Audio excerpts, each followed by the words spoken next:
Welcome back to the Make Time for Success podcast. I'm your host, Dr. Christine Lee, and I am so very proud, excited, and happy to say that this is episode 50. Woohoo!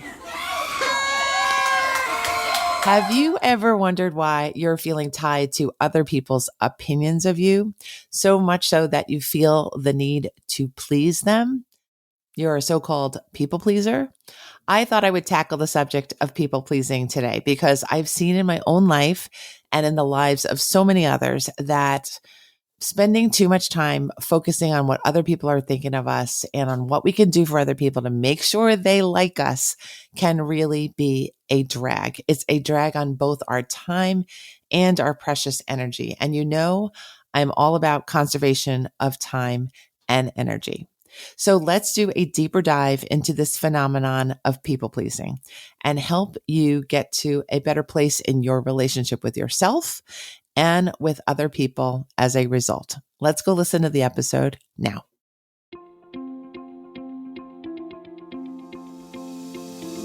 Hi, I'm Dr. Christine Lee, and I'm a psychologist and a procrastination coach. I've helped thousands of people move past procrastination and overwhelm so they could begin working to their potential.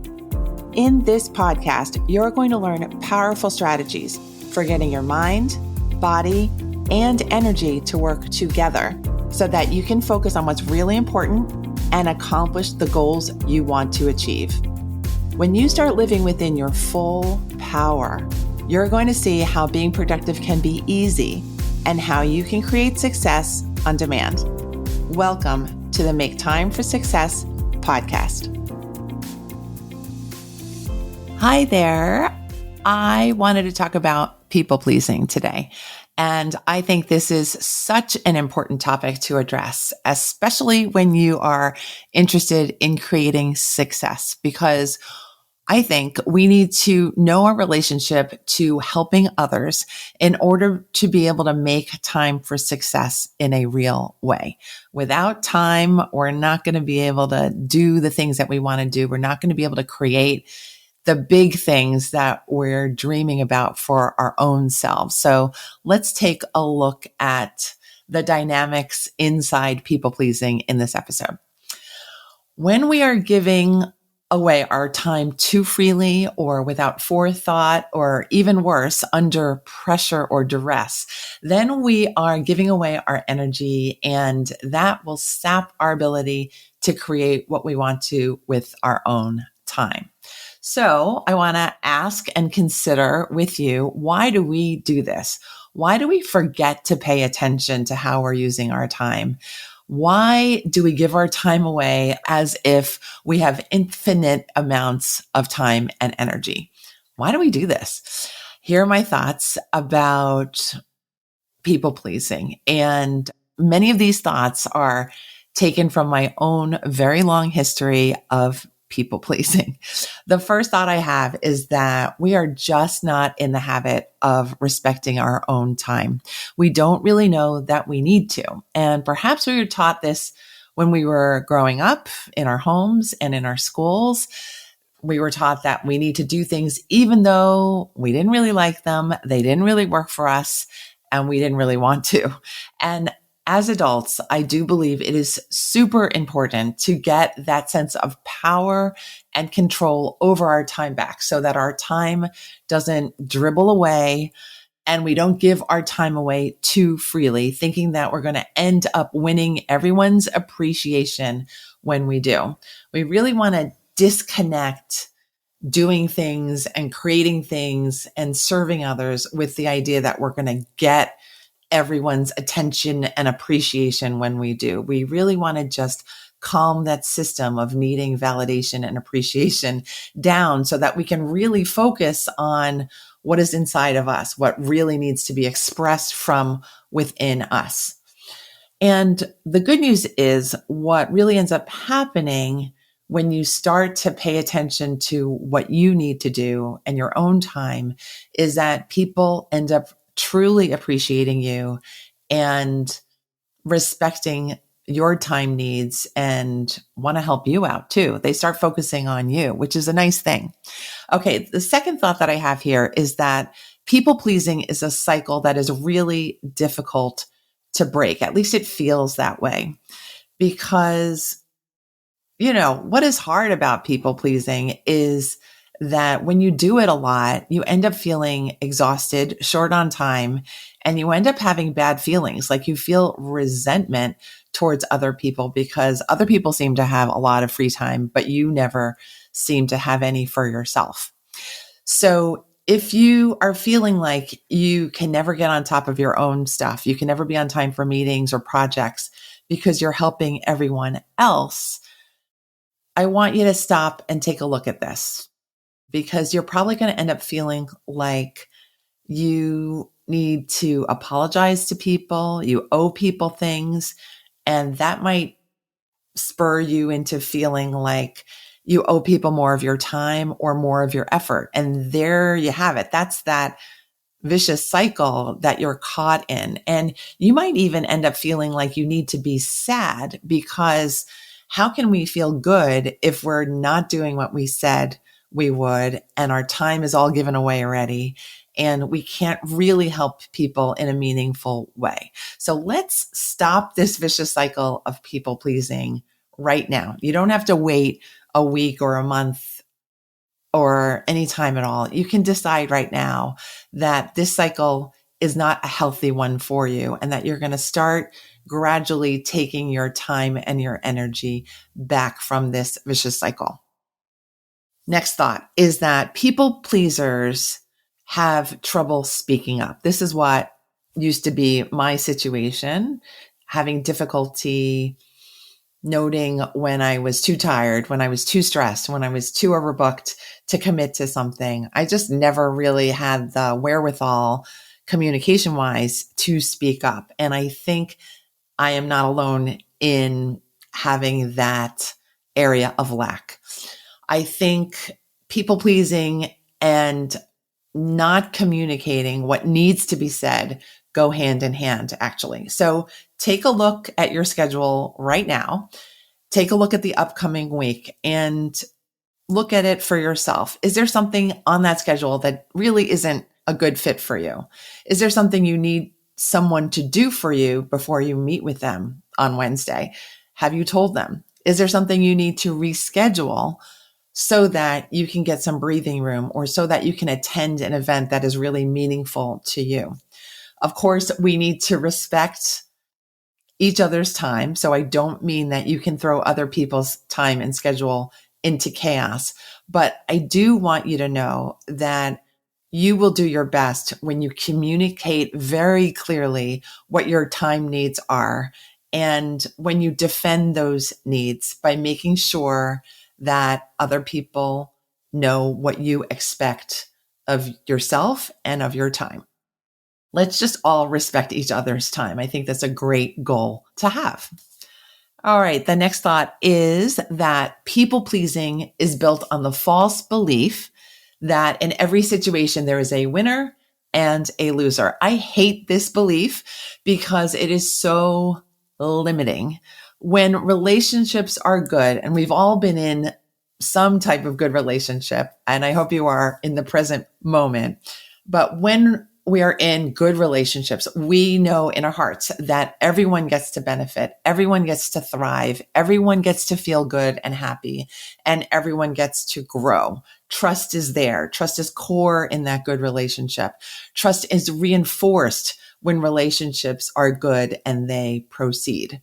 So when we are stuck in people-pleasing mode, we end up doing the opposite of building a healthy, good relationship. We end up reinforcing the belief that we are not powerful as individuals. We are not stable and we are not in a desirable position. We are one down from the person we are working with. We are 2 or 3 notches down in comparison to our boss or to our neighbor. And who really wants to be stuck in relationships where you consistently feel like you are less than the other person you are working with? So let's get out of that false belief system. You are just as good, just as worthy, just as powerful and beautiful as anyone else you will come across. So let's start acting that way. All right. And now we're going to move on I have two more thoughts here, that people pleasing goes on and on because we've been convinced somehow, somewhere, that we shouldn't rely on our intuition or our gut to choose our next steps, that we have to look around to see where we can be of service and where we can spend our energy instead of checking in with ourselves to think, is this really going to work out? What would be the best way for me to contribute? So checking in with your core needs, your core curiosity, your core intuition before acting. And I think when we rely on people pleasing to figure out what we should do next, sometimes that feels safer. It feels like, at least I'm helping someone out. At least somebody's going to think I'm a pleasant person. But of course, in the end, we end up kind of feeling like we're not really paying attention to our real goals. We are feeling more like our energy is spread all over town instead of consolidated and strong within ourselves.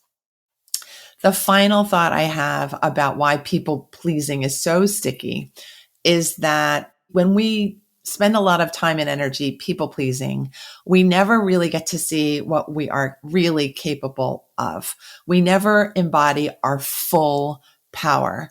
And this entire podcast is geared towards getting you to occupy and to be aware of your full power. When you people please and search for validation outside of yourself constantly, you will drain your energy and you will then drain your power.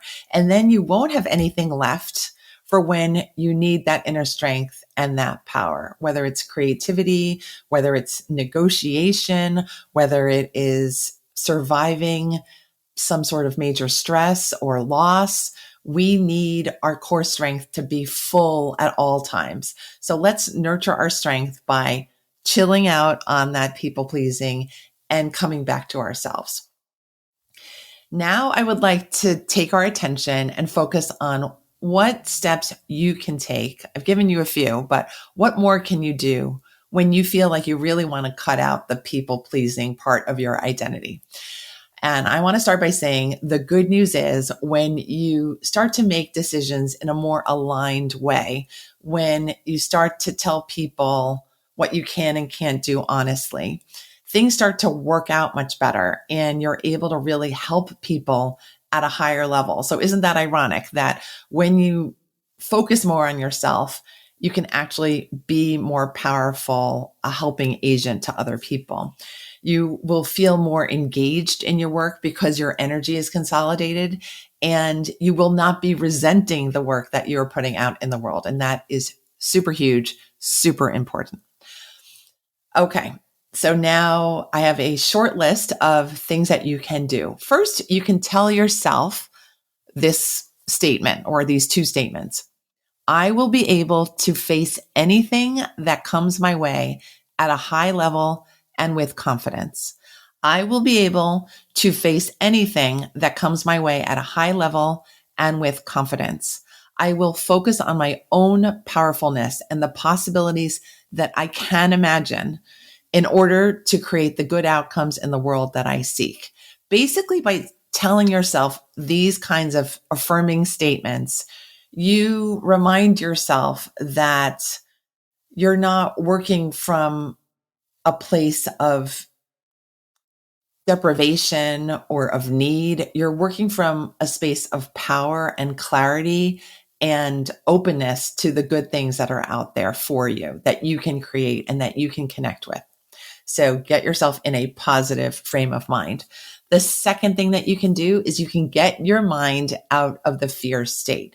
Instead of thinking of what could go wrong, A, B, C, D, and E, you can just clear your mind, focus more on yourself, and decide that things can only get better because you're focused on yourself and because you're clear.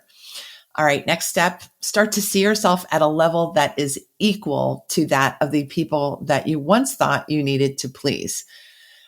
Until you perceive yourself as an equal to other people will not know they need to treat you as an equal. It just works like that. I can't really explain the dynamics that are at work there, but when you elevate yourself to the energy level of peer, of equal, as solid whole person, then it makes sense that any solid whole person that you would come into contact with would feel like there's a match, that you could connect, that you can communicate with each other without complication, and that you can collaborate and get a lot of stuff done. So see yourself as someone who deserves respect and go from there.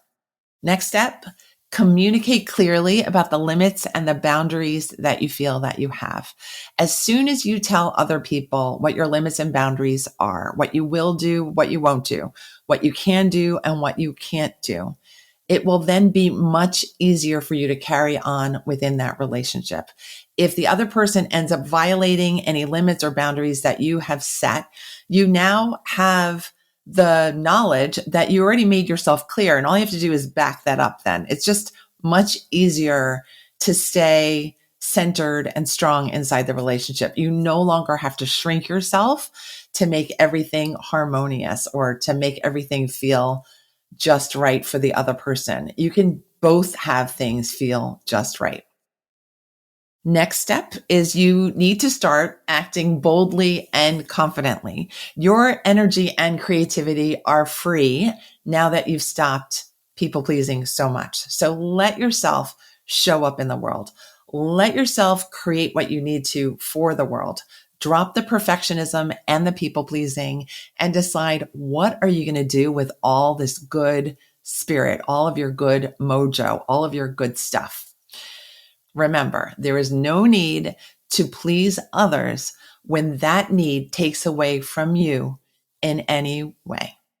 Thank you so much for listening to this episode on people pleasing on the Make Time for Success podcast. If you enjoyed this episode, I would love it if you could leave a 5-star review for the show so that other people can find out about the show and start learning from the episodes too. I appreciate you, your time, and your attention. Thank you so much. I will see you next week. Thank you for listening to this episode of the Make Time for Success podcast. If you enjoyed what you've heard, you can subscribe to make sure you get notified of upcoming episodes. You can also visit our website, maketimeforsuccesspodcast.com, for past episodes, show notes, and all the resources we mention on the show. Feel free to connect with me over on Instagram too. You can find me there under the name Procrastination Coach. Send me a DM and let me know what your thoughts are about the episodes you've been listening to. And let me know any topics that you might like me to talk about on the show. I'd love to hear all about how you're making time for success. Talk to you soon.